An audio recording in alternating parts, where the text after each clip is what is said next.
Kegiatan pendamping PKH demi tercapainya hak KPM PKH.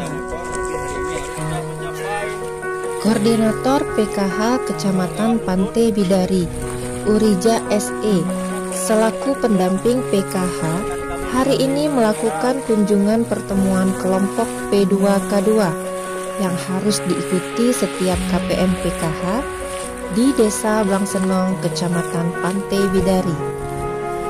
Di tengah perjalanan tiba-tiba air naik dan mengakibatkan jalan yang biasa dilalui banjir.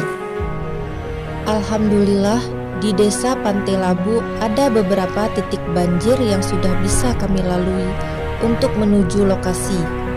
Namun di titik selanjutnya terpaksa kami arungi banjir dan medan yang dilalui pun tidak bisa dengan menggunakan sepeda motor lagi. Alhasil pengorbanan pendamping PKH tidak sia-sia dalam menjalankan tugas.